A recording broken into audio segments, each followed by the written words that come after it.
Hi, I'm April Nowicki, Associate Editor of Modern Distribution Management.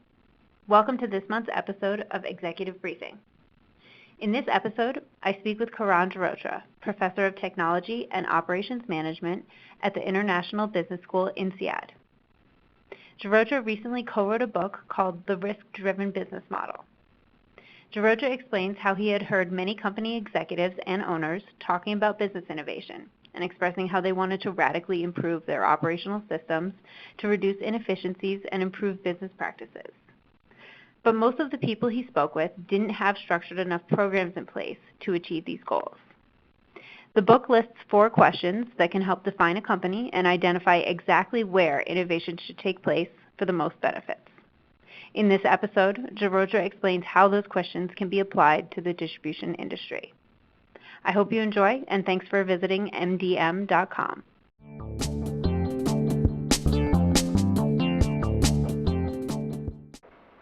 So I'm Karan Girotra. I'm a professor of technology and operations management at INSEAD, which is a global business school based with campuses in France, Abu Dhabi, and in Singapore. Me and my co-author Sergey Nitisen really started out as folks who were studying operations and in particular distribution systems also as part of that. And one thing we always bothered us a little bit was that operations was always thought of as a tactical function or something to prevent mistakes, perhaps something to get efficiencies, improvements. But in most organizations we were working with, it really wasn't positioned and thought of as a tool to differentiate from the competition as a strategic innovation opportunity. And that somewhat bothered us for a few reasons. Number one, we had studied in our research over more than 15-20 years of a lot of different companies which had become great and really beat the competition, which came into being and succeeded largely on the basis of being able to come up with better operational systems or better, as we now call them a little more holistically, better business models. So that bothered us, that most organizations were viewing operations or supply chain as a tactical function, whereas it really could be far more than that. It could be a strategic innovation opportunity, which is why we thought, let's collect these examples, let's provide a toolkit to help companies really think of these systems as an innovation opportunity, and that's where the book came about. That was partly the demand side on what we felt should happen. On the other hand, there was also another thing we noticed, that again and again we would meet companies who wanted to really improve their systems, radically improve their systems, and what we felt was, so you would interview top management CEOs at Fortune 500 companies, almost everyone would say they want to do innovation. But then you dig a little deeper, what are you really doing for innovation? Outside of a few sectors like technology, biotech, in most other sectors folks were calling it innovation, but in principle they were not doing much. It was at best a product improvement group, an R&D group, but it wasn't really the claim of it being a strategic priority wasn't really being realized in how they were doing things. And the reason for that was, while in some sectors there is possibility of doing product technology innovation, but in many other sectors, if you make cement, if you are in retail, the main way in which you're doing business is not going to change too much. There are marginal improvements, perhaps aided by technology, but really nothing super game changing. And for those folks we felt, okay, how do they innovate even though they want to? And there comes the other side of the story.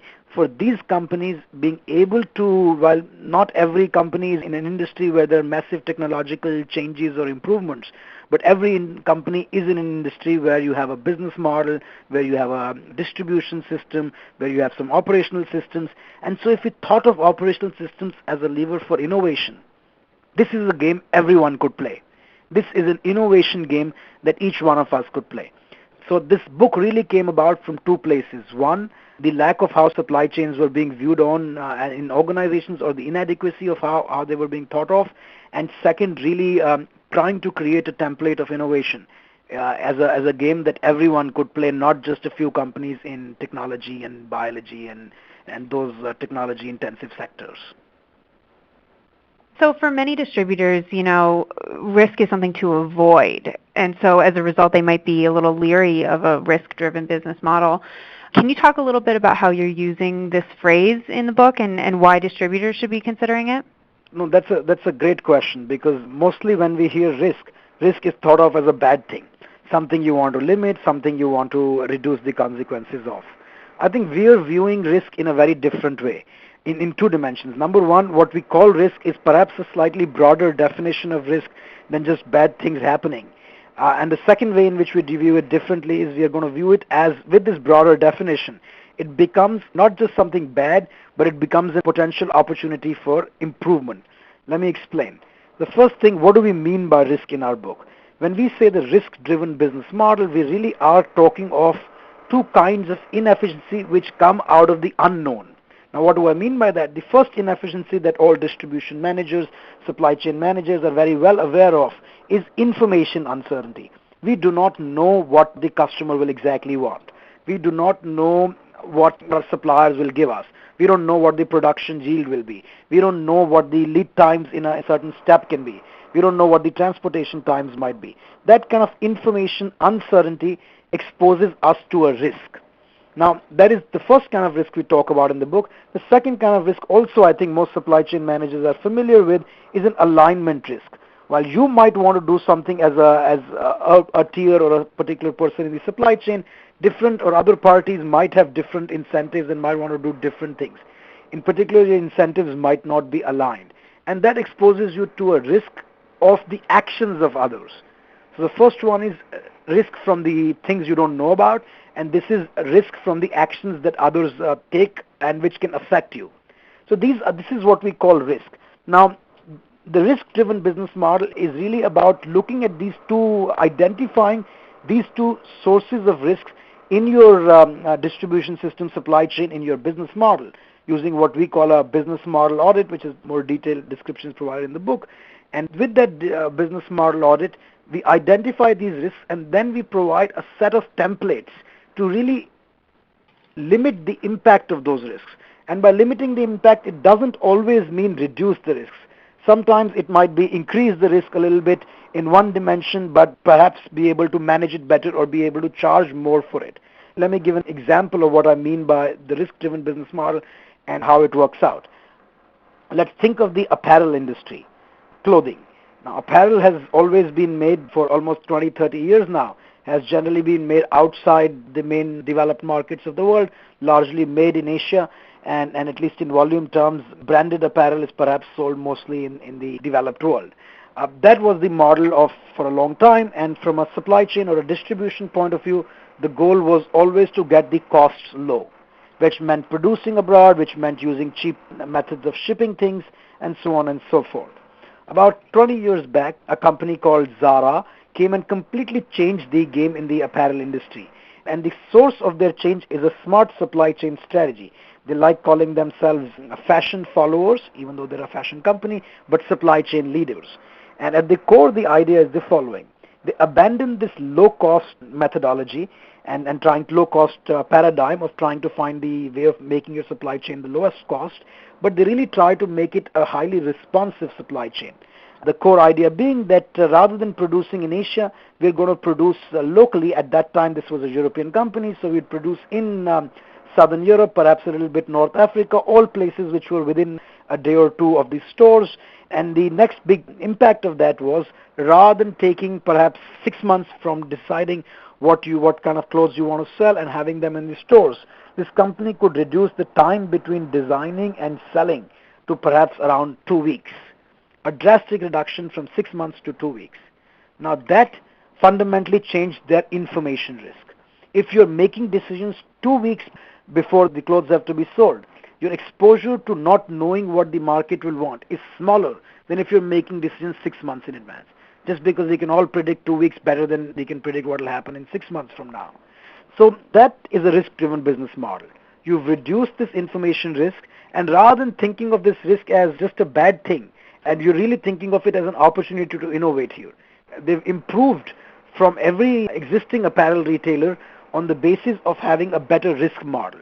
even though it must be pointed out that with this local production, European production, the costs are going to be significantly higher, an order of magnitude higher, sometimes 5 times higher.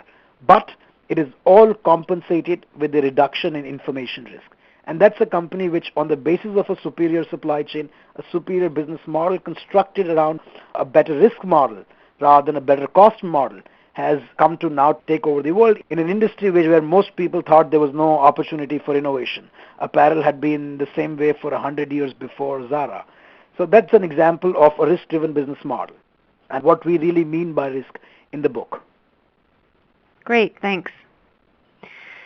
So industrial distributors often have a pretty solid base of the product that they offer, but many of them, we're hearing, are looking to expand their inventory. What do you think is a good way for them to evaluate those risks to choose the right items to expand their inventory into? Right. No, that's a great question again. So offering more variety offers customers more choice, but from an operations point of view, from a supply chain point of view, variety comes at a cost. In the book, we talk about two strategies. In particular, this cost actually, or the consequence of having too much variety is you're exposed to more and more risks. Each product will have its own different demand cycles, and you'll have to stock it separately, so more and more information risk exposure. Now, in the book, we talk of actually two strategies to deal with this variety. Number one strategy is a strategy that many large companies have used, which is really about creating the appearance of a lot of variety while operationally not changing what you make too much. Typical strategies for doing this, the most common strategy perhaps was in the auto industry a couple of decades back. Volkswagen was the company which pioneered this, and now many others do it too, really was building platform products. So you might buy an Audi TT, an Audi A3, or a Volkswagen vehicle. Often they will share a lot of components amongst them. So even though these are very different kind of market segments, a lot of the components are common. So Audi or Volkswagen Group as a whole, which owns Audi, can offer a much larger variety, while in their systems they're not necessarily having that many different products to stock, because they can make very different variants from the same components. So that is creating products which have common components, common parts to really create the appearance of variety. Another variant of that is last minute customization or mass customization, where you really have a common core and then you can tweak a little bit in the end fairly late in the production process to really provide the appearance of a lot of variety. That's one way to go, where you create the appearance of variety while not having as much variety. The exact implementation of that depends a little bit on product design. Sometimes it requires you to redesign the product, redesign the system, redesign the supply chain.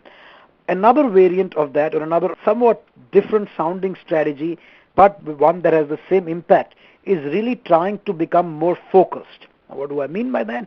That means that, say you're a company which sells products which are higher end and lower end. Sometimes it is just helpful to break that into two brands, not just from a marketing point of view, but also from an operational point of view. We often believe in operations, if we have more and more scale, more things together, it's good. But in industry after industry, we see, given the amount of risks that most businesses are facing from the consumer side, it is often helpful to delineate focused sub-businesses, which end up being far more efficient. Slightly, and a very kind of powerful example of an industry where this focus is helping a lot is healthcare. In healthcare, traditionally, we used to have general hospitals, which would be very generic, and still a lot of them are general. But there's a new trend of creating focused clinics, which really do only one thing. This could be a particular kind of cardiac surgery, and often they're located far away from other divisions, and they just do one thing, and they do it very well. As a group, at a corporate level, the hospital might still offer a lot of facilities, a huge variety. But in delivery, in operations of that, they're segregated into different focus units. So depending on the particular industry you're in, one of these two strategies can be quite helpful to offer a lot of variety, either using delayed differentiation or last-minute customization with common components, as we talked about Audi and many other industries have tried doing that, or really creating focus units which almost are independent businesses but connected only in the corporate realm. So those are two standard strategies we talk about in our book, to really help provide a lot of variety without increasing the information risk that a business is exposed to. Thank you. So in the book, you talk about the 4 Ws of a business model, and you propose changing them. And I was hoping you could talk a little bit about the process and maybe about if you would say one of the Ws is more influential than the others. So the process of really trying to identify a business model innovation, something where you change the business model which has a radical impact on your business, really starts by identifying these two big risks, information and alignment risks. So the first step we propose is doing a business model audit, which is systematically provide a list of symptoms of what you might observe in your business, and then a process to go from those systems to really nail down what are the potential information and alignment risks in the business model. Once one has those risks, we provide 4 different templates of 4 programmatic changes that could be made to the business model, which provide opportunities. If you made those changes, potentially this could be game changing for your organization. So the first of these are changing what decisions are made in the organization, when those decisions are made, who makes those decisions, and why those decisions are made as they are made. Let's start with, actually we did talk a little bit already about what decisions are made, in particular when it comes to deciding on how to offer variety. That really is a way of changing what exactly your business does. Does it do a lot of products, or does it do different focused products? Does it do a lot of products which are all sharing the same platform, or there are distinct different products? So all of these, this really is about changing what. The one that is perhaps most accessible in the context of distribution management and supply chain management is really changing when the big decisions are made. We talked of Zara's example, which really was about delaying when decisions are made. Rather than making decisions 6 months in advance, as the traditional apparel company was doing, Zara makes them 2 weeks in advance. Now, of course, that 2 weeks in advance is enabled by this responsive supply chain. But fundamentally, this is about changing when decisions are made. Another great example of changing when decisions are made is really not just about firm-level decisions, but sometimes changing when consumers choose what they want to buy. Traditionally, a consumer buys something and he wants it delivered as soon as possible. Sometimes we can improve on that. Sometimes we can tell a certain group of customers that if you book well in advance, we'll give you a 10-20% or so discount, because that will give us some advance information on what we need to make. The customer, on the other hand, either he can buy the same product with the usual lead times, or he can buy something in advance at a lower price but has to face a slightly longer lead time.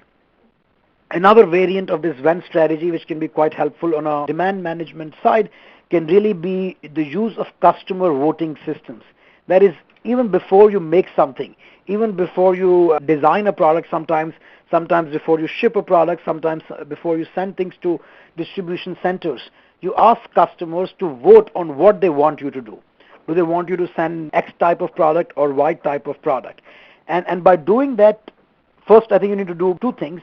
In doing that, you need to offer the customer some merit, some incentive to vote correctly. Typically, companies would be, you can vote for a certain kind of products that you want us to stock in the distribution center, or to produce, or to design better. And if you end up actually acting in the same way as you claimed you would in your vote, we'd give you a discount. So it's a little bit different than an advance booking.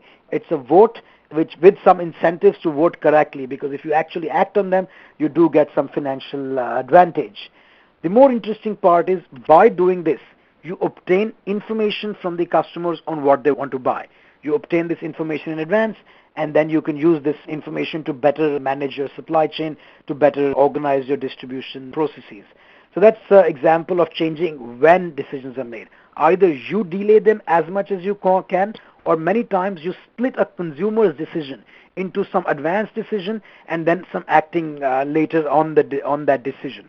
And that can improve a business model by changing the when template. There are other templates, the who, why template, along with the what and when template, which are described in detail in the book. Each one of them provides a programmatic way to challenge the way you're doing things, to think how you could do them differently, to come up with business model innovation opportunities. All right, thanks so much. So in a lot of cases, I think, especially for the distribution industry, and so many of the companies are privately owned and have been passed down from generation to generation. And sometimes the people who have the power to make these changes are really close to their business's core values and the operations, and they've been there for years and years and years. And it's hard for them to really see where the change needs to happen. Of course, wanting to change is key, but what's another thing that you think is important to acknowledge or do in first steps for a company like that? Right. No, that's a great question. I think business owners who've built a business, it's an extension of their personality, how things are done, and perhaps changing that is not always easy. I think the first thing is deeper acknowledgement and awareness that one needs to make this happen. But it goes beyond that. I think even when folks are aware that we need to make these changes happen, they don't always play out. I think a couple of things need to happen beyond that. Number one, I think there need to be some systems for questioning how we do things. Even in relatively small privately held companies, one needs to create a culture of different levels of the organization, questioning why they're doing things the way they are doing them. Is this the best way to organize our business? Is this the best way to just wait for customers to tell us when they want things?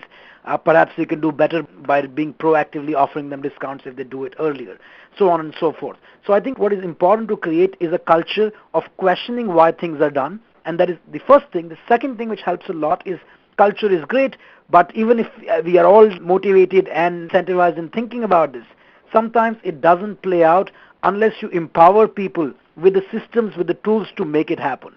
So there is some value of educating yourself as a business owner and educating your employees and empowering them with some systematic programmatic tools to really make this happen. Because what we see often in companies is folks are motivated to make it happen. It's their own business. They really want to take it to the next level.